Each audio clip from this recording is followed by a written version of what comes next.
There we go. Thank you. You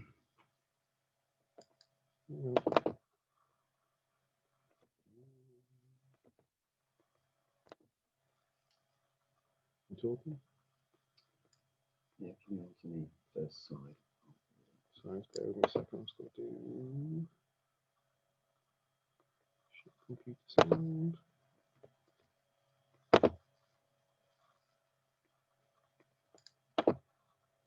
There we go. Right, take two. Welcome everybody. Good evening. My name is Mark Williams and I'm the Euroforest Director of Operations for England and Wales, and I'm joined by my colleague Ben Manterfield, who is the Euroforest General Manager for South East England. Euroforest have a major supply contract with Kent Renewable Energy in Sandwich, in deepest, darkest Kent. We have to supply approximately 210 loads of wood fibre each week, which equates to approximately 5,250 tonnes. We are, as a company, heavily involved in ash dieback works across the south of England, which now make up approximately 50% of our supply to Kent Renewable Energy. Ash dieback, scale of the problem. The UK has an estimated 44 million cubic metres of standing ash, of which an estimated 8 to 10 million cubic metres is in the southeast of England. Currently, there is an expected mortality rate in excess of 90%. Current science shows that infected trees do not recover. This presents a major health and safety issue associated with both forest and amenity trees. Large amounts of mechanised harvesting being required in the area and huge implications for the transport network across the south of England. Is the problem as bad as you've heard? The next slide illustrates Queen Elizabeth Country Park, which is a Forestry Commission property on the South Downs. This picture was taken in 2017, and you can clearly see the large area of ash in the middle, showing severe signs of decay. As I say, 2017, that was taken 3 years ago. If we move on to the next slide, this picture illustrates damage to younger pole stage crops, which we see widely across the south of England. The following picture was taken on the South Downs National Park in a privately owned woodland in August of this year. As you can see, this is demonstrating 100% canopy loss. Another picture showing the decay in the crowns of ash trees and the brittle nature as it decays. As you can see in this picture, the dead wood in the top of the trees is in excess of sort of 70–80%, very brittle nature.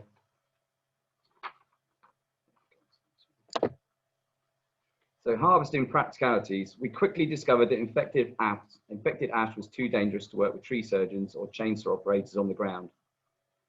The majority of sites have high numbers of public rights of way and adjacent public highways. This leaves the woodland owner with significant liability issues. We had to find mechanised methodologies for harvesting infected ash trees. So how do we now harvest ash trees? We're undertaking various trials. We now have a number of different harvesting methods.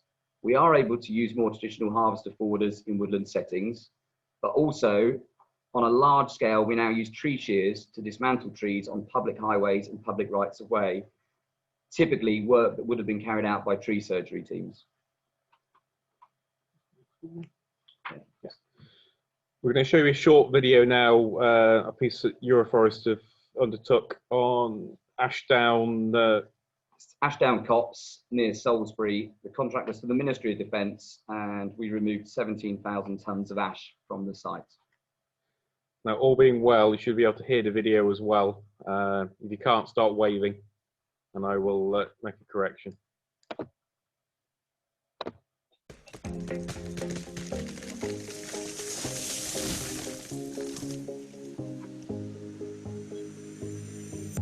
So we're in Ashdown Copse on Salisbury Plain, which is a training area for the MOD about the size of the Isle of Wight.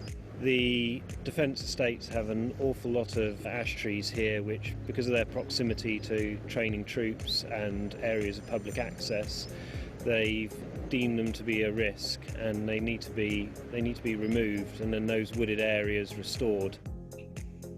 Ash dieback is a disease that's spreading rapidly throughout the UK. It causes serious stability issues in ash trees, which then pose a risk to people and property. Landowners have a legal responsibility to manage tree safety on their property. The MOD are amongst a group of responsible landowners who have assessed their tree stock and who are taking action to manage and reduce their liability.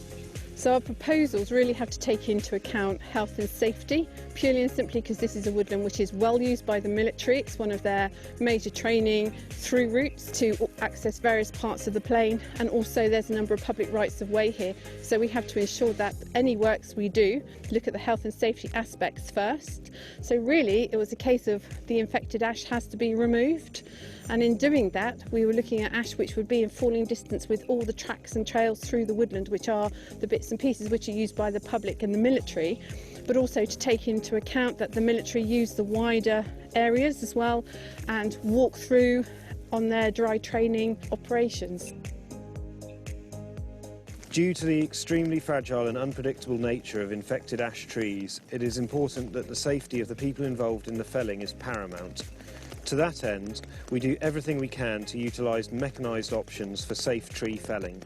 Chainsaw operators are particularly exposed to risk, so this work should be avoided wherever possible.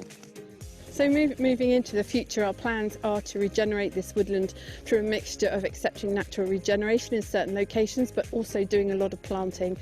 The woodland is classified as ancient semi-natural woodland in parts, so it will be planted with a mixture of native broadleaves. There's also a high population of deer here, so what we're going to try and do is to set up enclosures which will be deer fenced and plant in those, and then areas outside will plant shrub species and encourage natural regeneration. We'll also have to do track maintenance because the tracks have actually been well used and damaged with the numbers of lorries that have gone through. From my point of view, what's gone well, the liaison with yourself, with Euroforest, setting up the site as we have and manage the site as we've done. I think our most challenging thing has been the sheer numbers of machines and lorries coming onto the site, and I think setting up our one-way system, coming from one end of the wood to the other and going through, has worked really, really well. We need to make sure that we go through and finish bits and pieces that we haven't finished to date, but from my point of view it's gone faster than I had thought, and we've actually left more trees than I had initially thought. The size of the job means that we need multiple machines working on site in order to finish it in a time frame.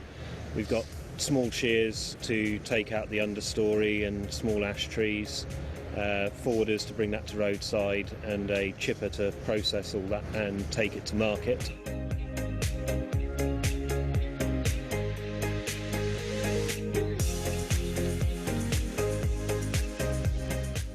Throughout the process, we're providing constant reporting to the client with site monitoring forms, documentation of site visits. We're providing details of every lorry movement on and off site, and also making sure that all of the signs and safety apparatus is in place and the client knows this is in place, and we're doing what we said we would in the method statement. Our overall objective is to return the site as quickly as we can back to the client with all of the unsafe trees removed and with the ground in a state that can be replanted as quickly as possible to secure the future of the forest.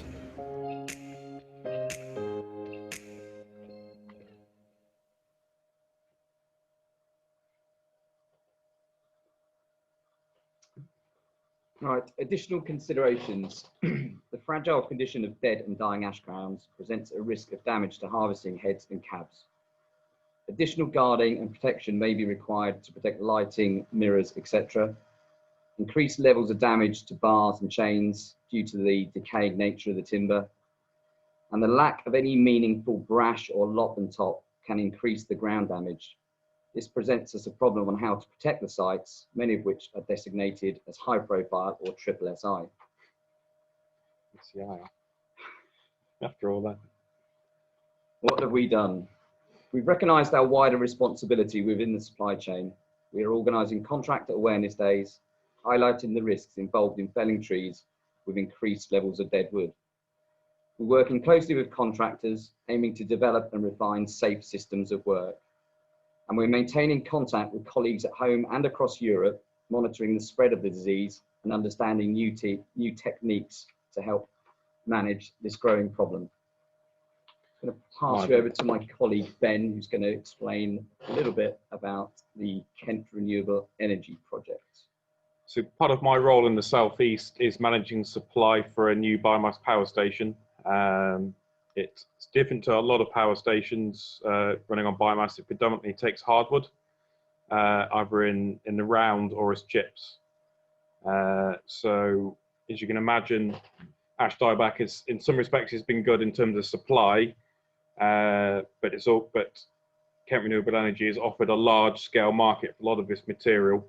We've taken in probably in excess of 150,000 tonnes, possibly 200,000 tonnes of ash dieback material so far in the round and chips. That would have, under normal circumstances, completely flooded the firewood market and push and suppress the price right down.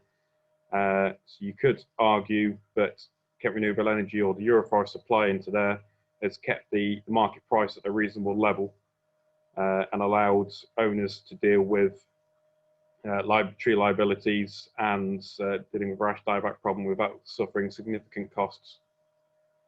A bit of a breakdown of what we take in on a normal basis: 20,000 tonnes of sawmud chips, 35,000 tonnes of IDX or A grade, which is recycled wood, clean recycled wood, 25,000 tonnes of softwood roundwood, 160,000 tonnes of hardwood roundwood or chips. So you'll have seen in that last video elements of roundwoods, whether it be firewood or chipwood, and then some of the chipping operations. So one thing we find with harvesting any hardwood is you get a lot of loft and top material. Traditionally, that would have been run in the ground or raked and burnt or windrowed. So we now take that off as a product and offer a small return in most instances to the grower. And we're leaving much cleaner sites for them as well, which is also reducing ground preparation cost for restocking.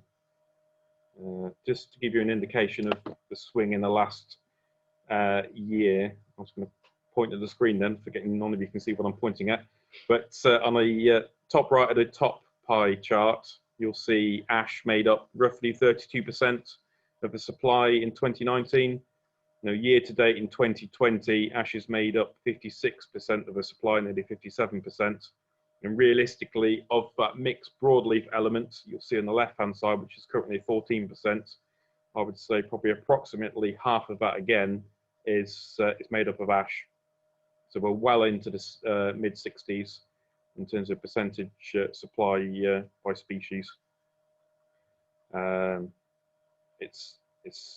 Kent Renewable Energy certainly had a big impact on bringing undermanaged woodlands back into management again, but it's had a huge impact in allowing the flow of this ash dieback material.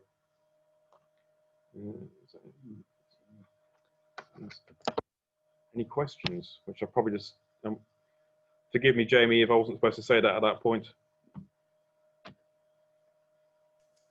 Thank you very much, both of you. That's really interesting stuff. Now we've got a couple of questions, and everybody don't be shy of using that chat facility. Let's get the best out of this session that we can. Could you just cease your screen share, Ben? That would be great. And I have a question from Ruth Davies, but I'll pose it to you. Hi, Euroforest. At what stage of dieback would you say it becomes unsafe to remove the traditional chainsaw methods? It's a difficult question to answer in many ways, because we often come across trees that show very limited signs of ash dieback, so as little as 20% crown loss. But the way the disease can affect the stem wood quite often those trees can be very brittle and can be very dangerous to fell. That, combined with the onset of honey fungus, makes the trees very unpredictable, and thus, you know, we've taken the decision wherever possible we avoid using chainsaw operators in ash, however healthy the tree looks. Now, there are circumstances you have no option but to use chainsaw operators.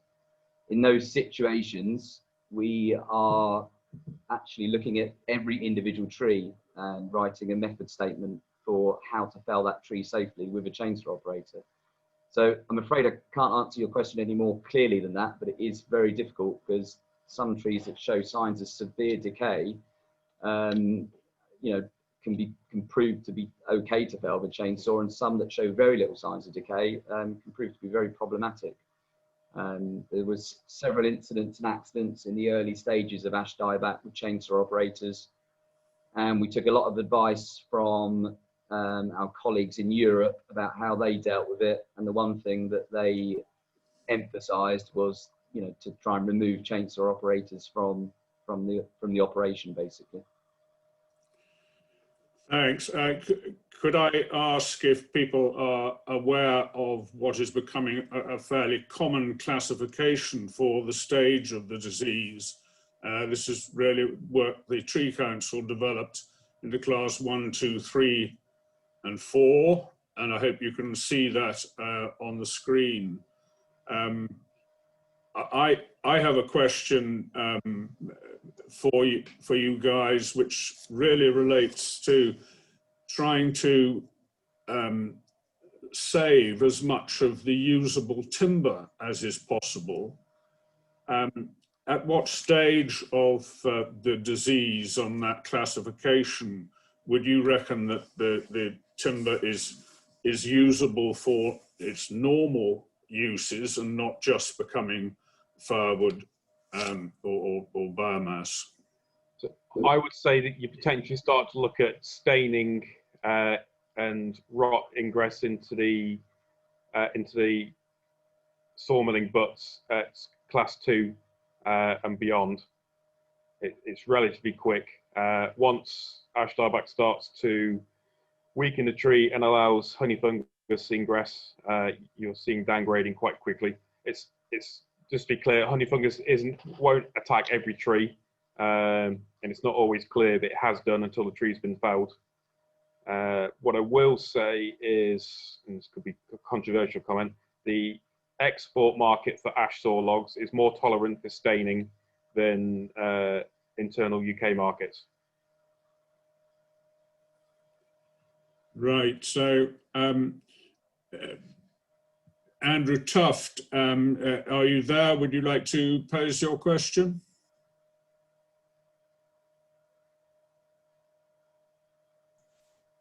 Hi, can you hear me? Yes, we can. Yeah, Yep. yeah. It was just your stats on the UK potential ash within the UK of, I think, was it 44 million? Did you say? That's correct. Yeah. Yeah. Do you have any stats relating to Scotland? Not on me. At the 44 million was drawn from the National Forest Inventory, so Yeah. they will be there. But I can't tell you off the top of my head. All right. Okay. Okay. Apologies. No, that's fine. Thank you. And Jamie, could I?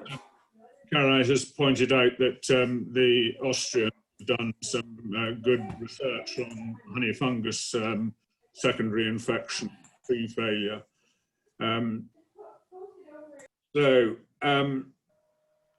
Will, you wanted to drill down a bit more on honey fungus. Yeah, it was just to say that you mentioned the honey fungus, obviously, but are you seeing any signs of Anonitus colonising these trees, and or is that just simply reflecting older, more senescent trees that's in? And is that also perhaps a factor in deciding whether or not you're going to climb or use a chainsaw if you see evidence of that particular species of fungus? I haven't seen evidence of it personally. We tend to take a fairly broad brush approach with ash now, whether we can see something or not, and de-risk it as much as possible and take the safest possible avenue. It's not always the cheapest either, but there's I've seen too many examples now where I've looked at what I perceive to be a perfectly healthy large ash tree, well, say perfectly healthy, early stages of ash dieback, and I've come back the following weekend, and the tree's been on the deck. The centre of the tree's rotted out with honey fungus, and there's been no wind at the weekend. It's just gone over. And several instances on the side of public footpaths, and I've been stood talking to a chipper operator before in a woodland, and a tree's gone over about 30 metres away from us. No wind, just gone over. It's generally now in the south of England, tree surgeons aren't willing to climb ash trees, pretty much whatever state they appear to be in, because the disease is evident across the whole of the south of England. You don't find an area generally where there is an ash that's showing signs of it. I think there's been so many incidents and near misses now that, you know, most tree surgeons are just saying it's too dangerous. So, you know, they'll use a mute rather than climb the trees, or more commonly now, the use of tree shears or grapple saws. A lot of that technology is in place, and a lot of that equipment is now in place across the south of England. And most tree surgery works are now done in a mechanised fashion. So in that context, Jim Dewar, would you like to come in with your question? Sure, Jamie. Can everyone hear me okay? Yep. Yeah, just a quick one in terms of, obviously the safety aspect of it is incredibly important, and trying to get mechanised harvesting of some type in there looks to be the way forward, certainly for an element of the more dangerous trees. Have you had issues with machine manufacturers and not being allowed to use either certain categories of machine or types of machine because you're using them out with their intended purpose, i.e. off the ground for dismantling? Not particularly, but I know what you're saying. I mean, some of the machines we're using, you see in the video, there's swing shovels that are converted to have tree shears on. Obviously, generally swing shovels were designed for digging rather than dismantling trees. But we haven't as yet had any manufacturers saying that the machine isn't suitable for it. And there's quite a lot of adaptation to a lot of the tree shears. There's additional hydraulic pumps put on them to give the control of the head. So all the tree shears and grapple saws have fixed head technology, so that with traditional harvesters obviously work on the basis of tilt rams that give the tree a push, and then gravity does the rest. With a fixed head shear or grapple saw, the pumps hold the tree in position. I mean, one thing that is very evident early on is stability of these machines, and a lot of the base units we're now using to dismantle trees are particularly big. So sort of 30-ton swing shovels adapted for this type of work to aid stability, but obviously they have their own issues, certainly in the south of England, with access. So another challenge, but yeah. Thank you. And money man to the end of the day, of course, Fenning Wellstead wants to know, given the scale of the ash removal in the film, can you comment on the costs of the operation, and was there a profit? Yes, there was definitely a profit. That operation you saw in the film was put out to tender by Landmark on behalf of the Ministry of Defence. We were successful in winning that tender, and yes, there was a considerable profit for the Ministry of Defence. And we try and maximise the income from the ash tree. So as Ben was saying earlier, if the material is suitable, we cut saw log material either for the UK market, but more commonly now largely for export. We still supply the firewood market, although that's largely flooded in the south of England, partly because of ash dieback, partly because of very dry conditions. And we also utilise all the lop and top by chipping it, and we provide the client a return for that. And as part of that process, I think Ben alluded to earlier, by taking the lop and top off the site and chipping it and using that product, not only does that provide a small income to the client, it also provides the ground preparation, which in a traditional harvesting method would be at an additional cost. So, well, that's a good news story. I suspect we don't have quite the same number of sort of pure or ash stands with a significant proportion, as you guys do down south. Anyway, that was very interesting. Could I return to a question that I referred to just before the meeting began, and I thought I'd put Hugh Claydon at Scottish Forest under the microscope. It was from Jim Pratt, who unfortunately cannot be with us this evening, and he asks, is there evidence that the prevalence of ash dieback among individual trees is related to tree gender? Hugh, any advice on that? Yeah, I've had a lot of discussions with Jim in the last 2 years about the gender issue. And those in Scotland will remember last year was our first, I think, visual appearance of what most people regarded as ash dieback, but actually was almost certainly related, quite a bit of it anyway, to previous years' very heavy seeding. There is natural dieback after a heavy seeding year. So the question then came from some anecdotal evidence that maybe that initial heavy seeding in its own right might have been a precursor to the trees having become infected. That was a thought that ran through the likes of John Stokes's mind. I have to say, this year, with the increase in dieback we've seen, I've not noticed a major difference between ash dieback in male and female trees, but I would bend to the knowledge of the likes of Mark and Ben on that to see if they've seen any. But I'm not seeing it in the areas that I've looked at. It is very markedly different from last year, where the male trees generally had a more healthy appearance. Could I just, there's a couple of other things, maybe just to make a point, that somebody asked about the volume of ash in Scotland. It's about 2.7 million cubic meters. And again, that's from the NFI estimates. And I think there's a wider question that's been asked within the ash dieback risk group. And that is has ash dieback, and I'd be interested in other people's views on this, fundamentally change the National Tree Safety Group's message, backed up by HSE, that trees in general are a very low risk. Something like 1 in 10 million chance of being killed, a member of the public being killed. Leave aside the operator issue for a second. And has it fundamentally changed that dynamic? And that strikes me as quite an important occasion. So with 150 million ash trees, I've certainly heard a lot of people from down south mentioning they've seen trees that have come down.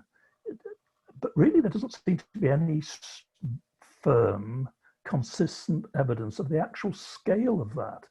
I suspect actually probably being more injuries and death caused by felling the trees than the trees actually falling.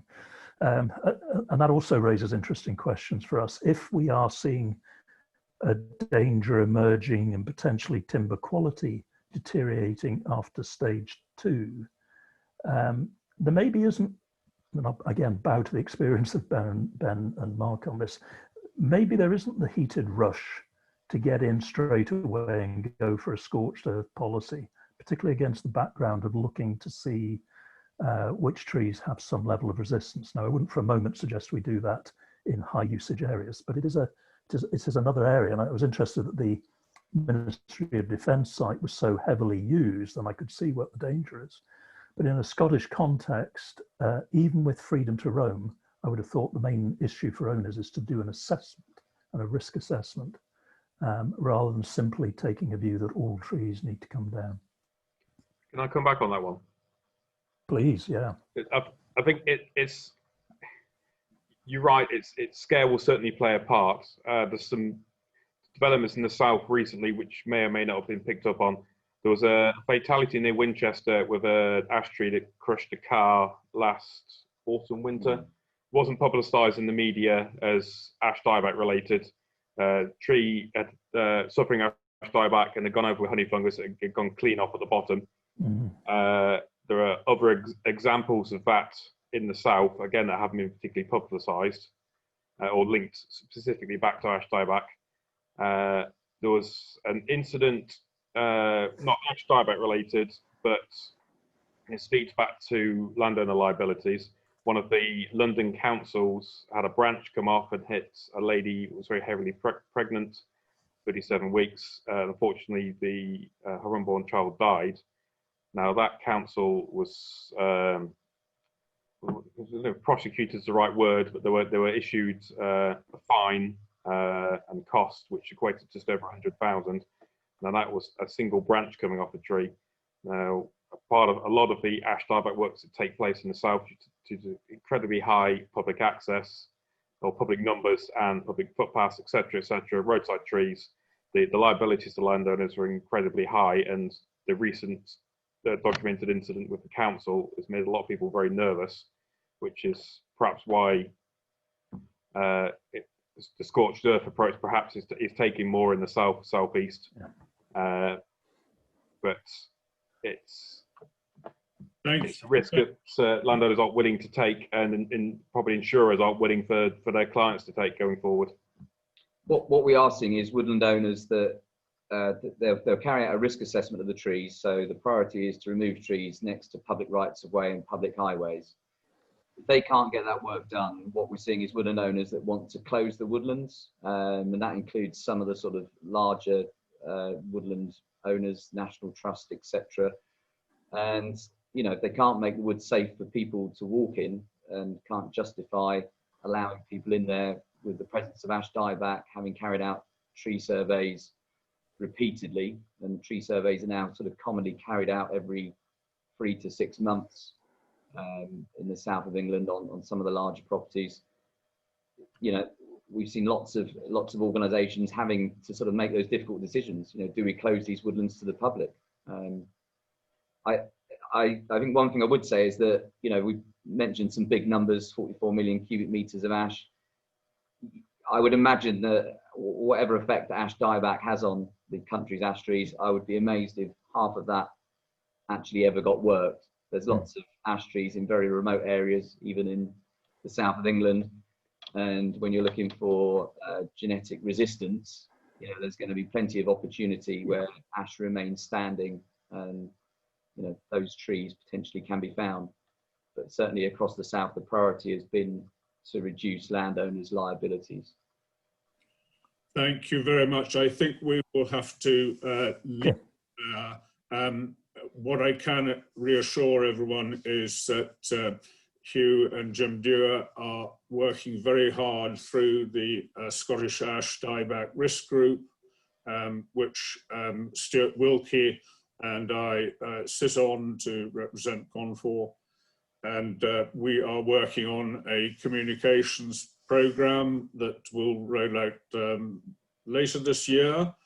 And you can be assured that Hugh has been particularly effective in getting sort of buy-in from the local councils and roads authorities throughout Scotland, which is very encouraging. My final message is to the landowners and managers. I think you should act sooner rather than later. Talk to your conservators, try to identify trees that are likely to fall if hit a public highway if they fall, and get them on the ground as soon as possible and recover your timber. That would be my parting comment. But thank you very much indeed. Euroforest, very grateful to you. No problem. Will, could I hand back to you to introduce our next speaker, since I suspect that of most of you here, you probably know the character a little bit better than most. Yes, thank you very much.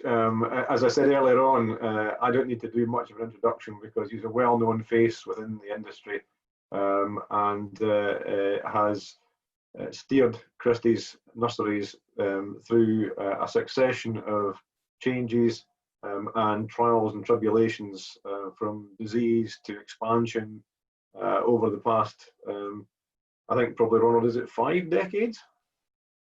Could be, I don't know. Can you hear me? I can hear you, yes. Oh, that's yep. good.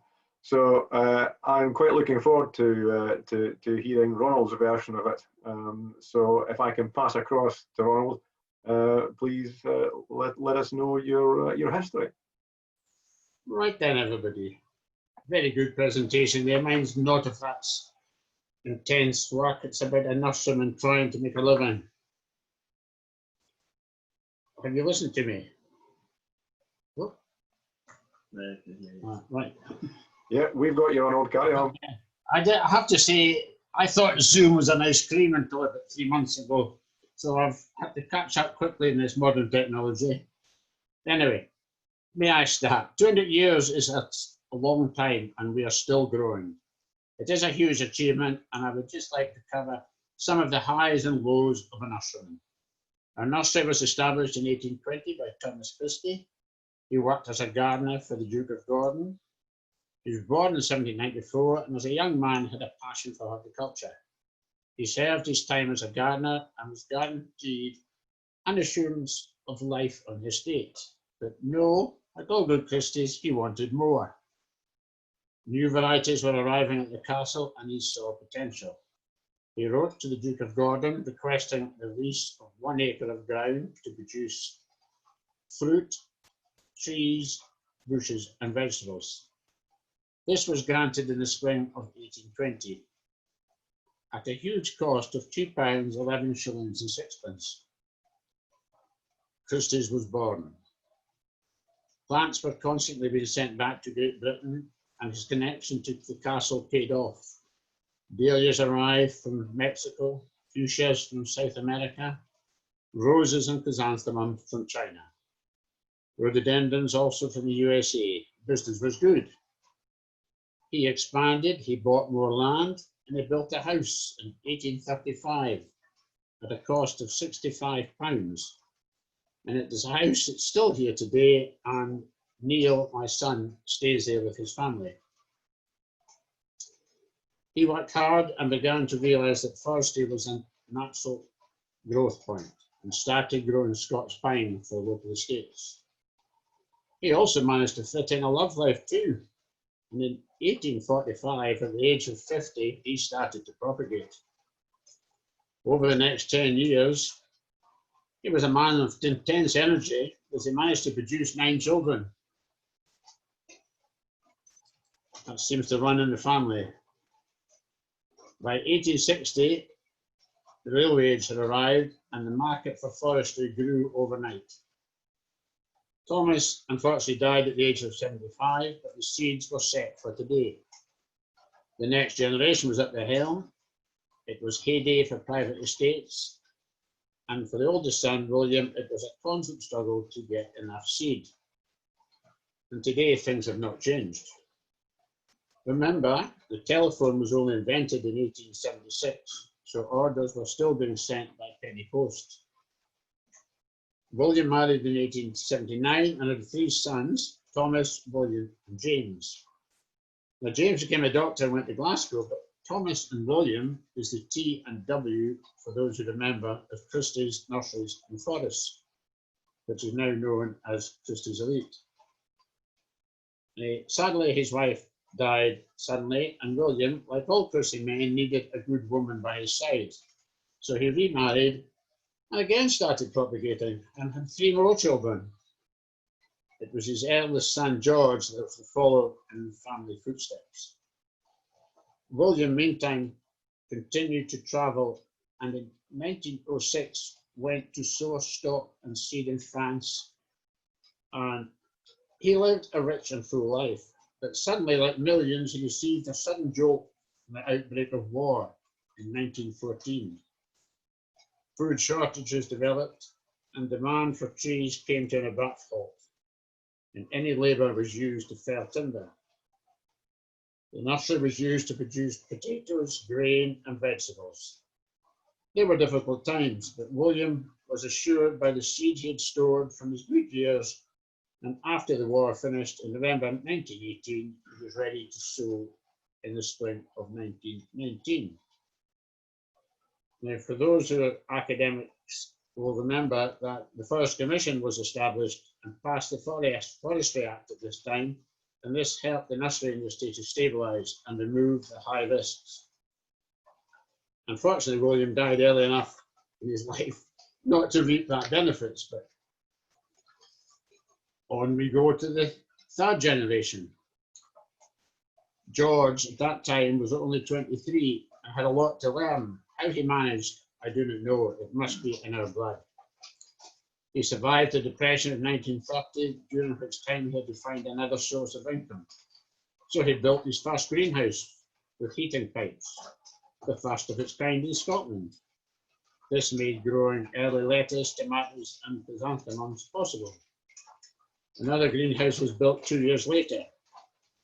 Plus, the forestry market started to flow. By 1934, things were good again. By wise foresight, seed sowing had been maintained and the business started to grow. Again, things are always ready to hit you hard, and in 1939, war was declared on Nazi Germany. In 1940, the nursery automatically came under government control, and the nursery had to concentrate on growing crops again. But despite shortages, the greenhouse received enough coal to produce tomatoes. Demand again for forest trees had dried up. Thankfully, the war ended in 1945. At this time, Ford Ferguson tractors were introduced. Mechanization was on its way. The nation was trying to make up for the years lost of planting during the war, and business was again on the up. Propagation was again on my father's mind. He married in 1952. I was born in 54. The fifth generation just started, followed by 2 brothers and a sister. My father had great vision. He expanded the nursery, but also saw the need for other forms of income. We opened a gun shop in Elgin, a chemist shop, 3 florists, and a hotel. There were jobs for all the family. I, at that time, left school and started working in July 1970. And it was a 43 3/4 hour week. We finished on Saturday at lunchtime. And I only got paid £8 per week, 20 pence an hour. I don't know if it's changed much now. In August 71, I was sent off to Meriswood Agricultural College in Guildford. I had incidentally just passed my diving test, and I was sent off with an old split windscreen Morris Minor. It was a bit daunting. I remember coming off the motor rail in the middle of London. I did eventually find Guildford. But I tell you, it was a soft top Morris Minor, and it was great fun. We managed to get maximum 11 people, and it got the pub one night, so hey-ho. Looking back on it now, it was the best training possible. Plant identification every Saturday. My biggest problem was being understood, and I think that maybe still is the case today with some people. My middle year was all practical. I got a job at Till Hill Forest Nursery at Farnham. At this time, Till Hill Nursery was expanding and had its first jacketed cold store. A huge irrigation system was fitted, and I actually was involved in working on the first nursery roll system, which was a bit like a Swiss roll, and it represented the early stages of cell-growing trees. Trees were grown for Wales at a height of all 60, 90 centimetres in Sitka. They were sent to Wales, as I say, for the Rolls-Royce pension scheme. Ireland started planting, and of course trees were being sent to Scotland. I met my first wife down there, managed to get an OND in horticulture, returned, started propagating, and Neil was born in 1978. That was the start of the 6th generation. In 1986, my father thought it was time I took control, and he became a company consultant. That was my idea, but it hasn't really worked out yet, has it, Neil?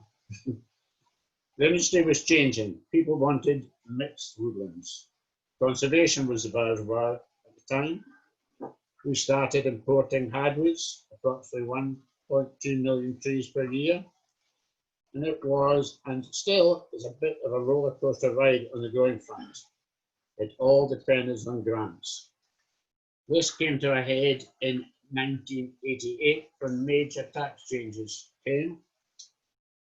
We destroyed over 6 million trees over the course of a 3-year period, and had it not been for my father's diversification years before, our business would have been finished. Many nurseries closed. Looking back at records from 1920, there were 39 private tree nurseries. Today, only 6 remain. The Forestry Commission had 9 in Scotland. Now there's only 1. The 90s saw many changes. Neil started work in the business. He passed his tractor test and has never looked back. He started propagating too. His first son, Connor, was born in 1998, entered the 7th generation. A nurseryman needs good health, a good wife, a family, good staff, very good bankers, a good accountant, and the rest should work. With this in mind, I found a new partner, Christie, now my wonderful wife. There were difficult times, but time is also a great healer. Christie came with a budgie, a cat, a goldfish, a dog, and 3 lovely daughters. My brother Derek at that time decided at the age of 40 to retire. What a wise guy. My sister married and moved south and left Gordon and myself to expand the business. We did so, we built it up further, and the addition of a crematorium and 2 more caravan sites.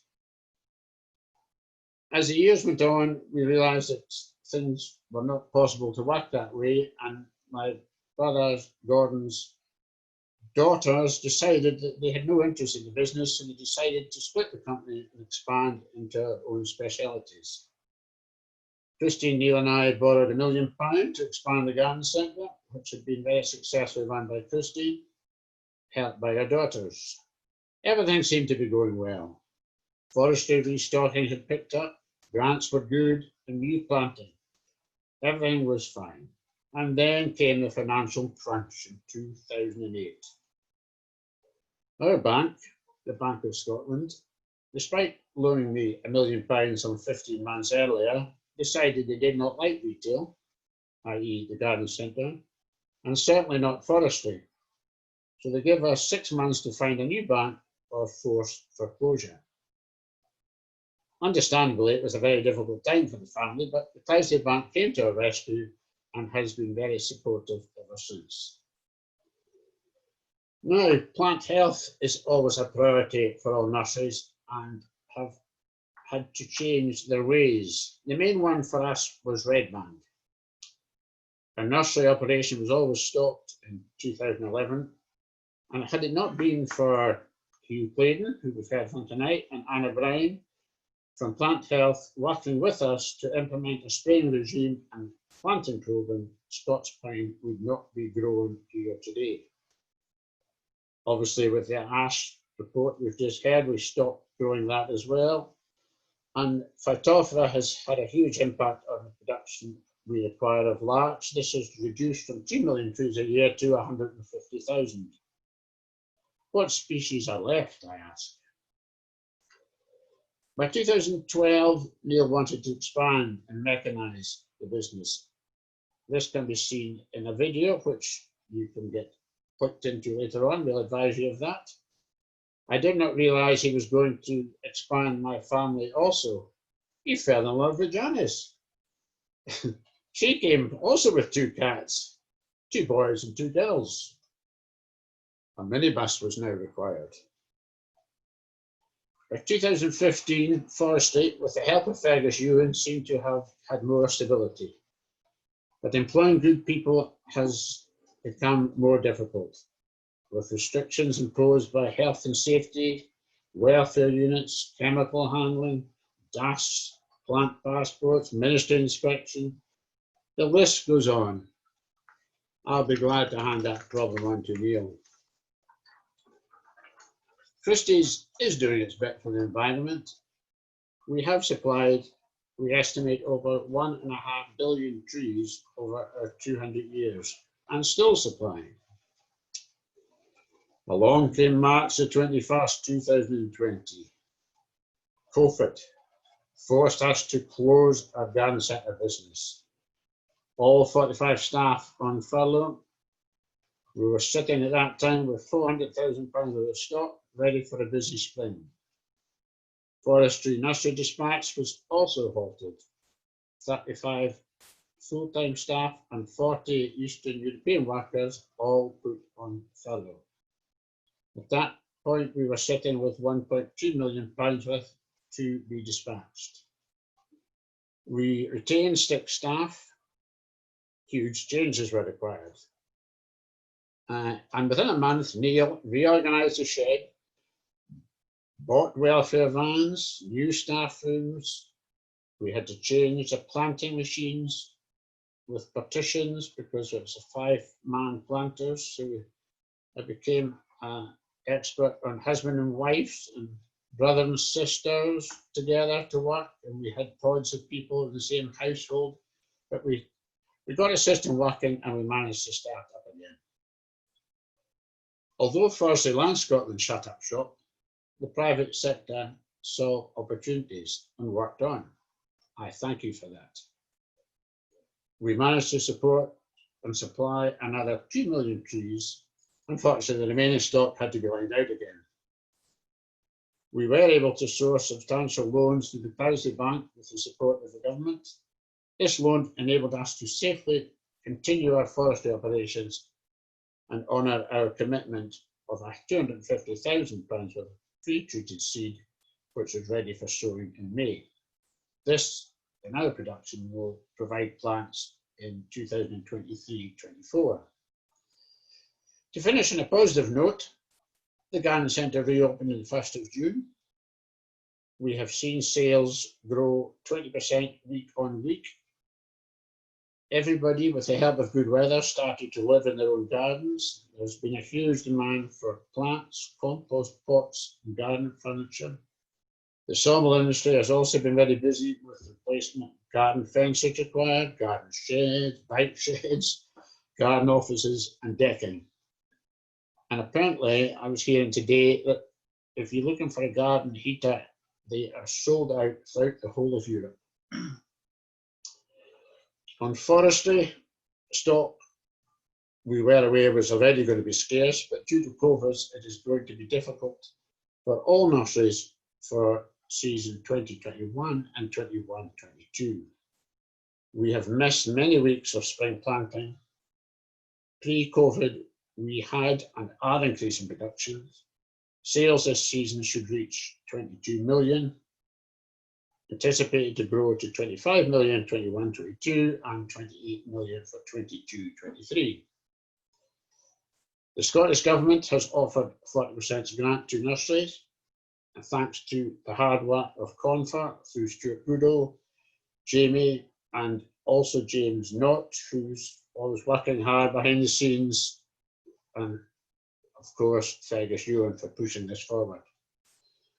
We are looking to invest a further 1.2 million if all grants are approved to build much needed cold stores, gazelle treatment plant to treat Hellobius, some new lifting machines, and new state-of-the-art grading benches with elevators, counting machines.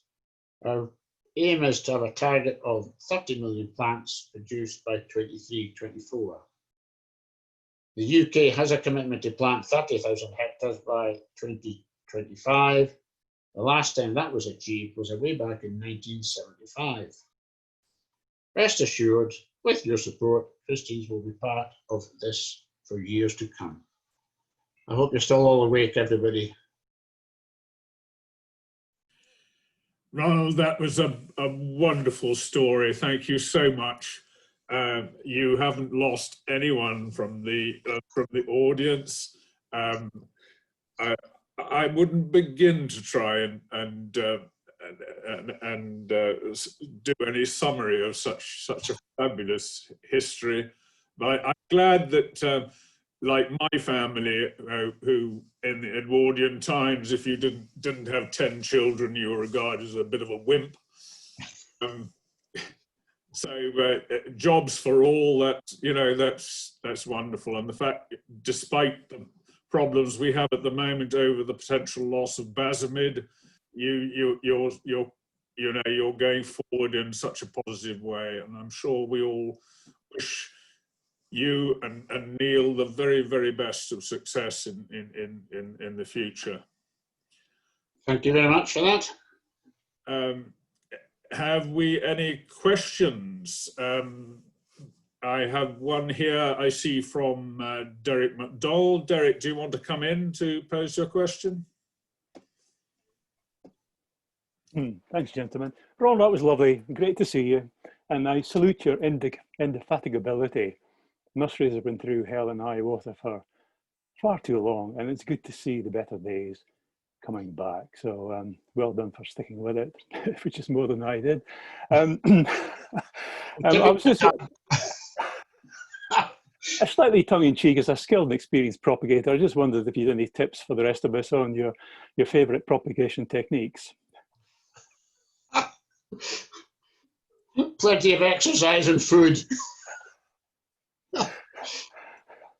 A wee supplementary, if I may, though. I mean, you produced an excellent history of the nursery a few years back. Have you produced an updated one for the 200 years? It's about to be done. We had planned big celebrations. Obviously, this year we're 200 years old, as I said earlier, and there was great plans, but they're all on hold.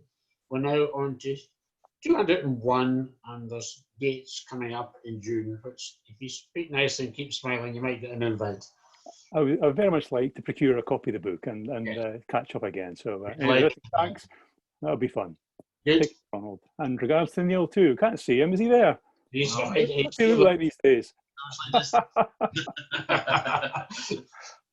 Take care, guys.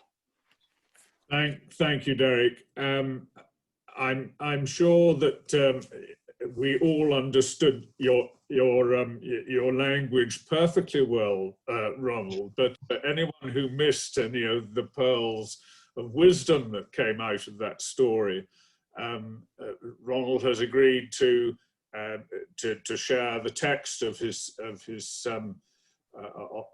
talk, which will be put onto the website. And we had hoped, in fact, to be able to, instead of looking at Ronald all the time in his office with a picture of your, how many great-grandfathers? This is great-grandfather, yes. Great-grandfather behind him. Thomas, yeah.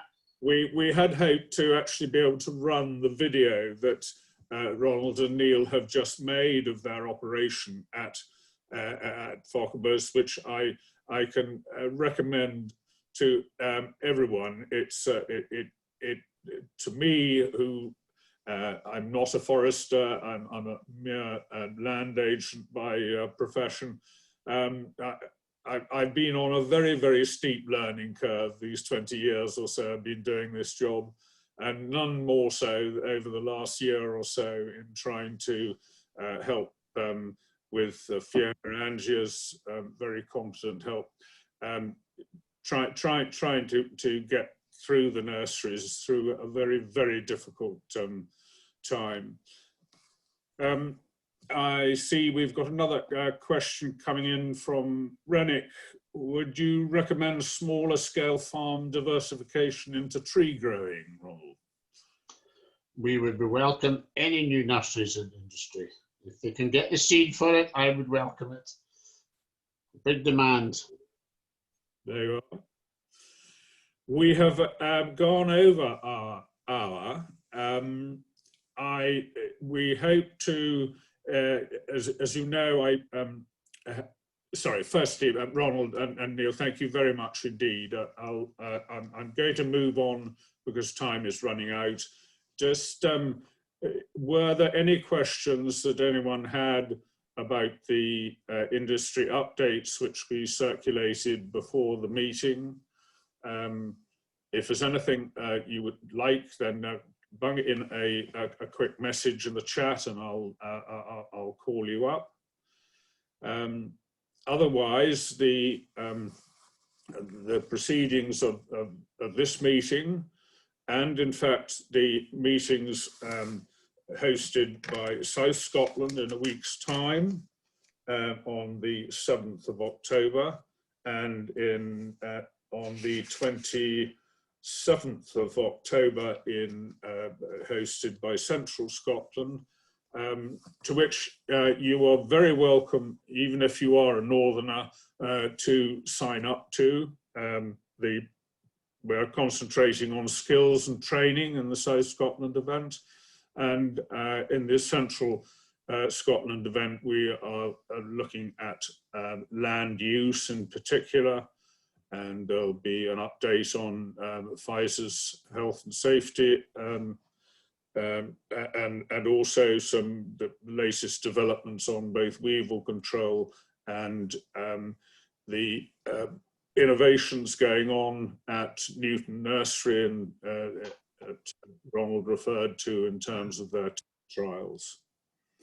So I don't see any further questions coming up, so thank you all. I'll hand back to Will to whatever you want to do, Will, I guess. Thank you, Jamie. Just to finish up, I'd like to thank both Mark and Ben and Ronald, and in the background Neil as well, for two excellent presentations tonight. I do hope that you have enjoyed this as much as I have. It was really nice to see the names, if not the faces, of some Wheel Kent people, but also the spread of people from across the UK who chose to join us tonight. I think that's one of the benefits of doing this by video. So from me, certainly to all of you, speakers in particular, a very big thank you. We are hoping, fingers crossed, to reconvene as per normal at Inverurie again in March next year. But that at the moment remains very much an aspiration, and we'll have to wait and see what the winter brings to us. So failing that, if we do not see you in person, please be assured that these meetings will continue, hopefully, on a regular basis now, either by Zoom or physically. And I look forward very much to seeing you or meeting with you again in March. So from the team that brought you this, thank you very much. And I'll hand back to Jamie just to close the meeting with any particular housekeeping.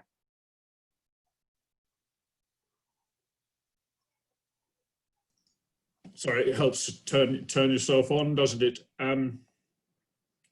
Claire Glaister has just reminded me that so far as particularly the northeast of Scotland is concerned, I don't like ending on sad notes, but I think we would all like to remember Chris Piper, who was a wonderful friend, a tremendous forester, passionate about what he did. I was privileged to meet him a few times over the time that I've been doing this work, and I think we would like to. He would have been here amongst this crowd if he hadn't been taken from us. So on that slightly sad note, thank you all again very much for coming. And one final thing, if I can remember how to do it, I would try to take a photograph of you all. So everybody turn on your videos, and I will try to do a snap.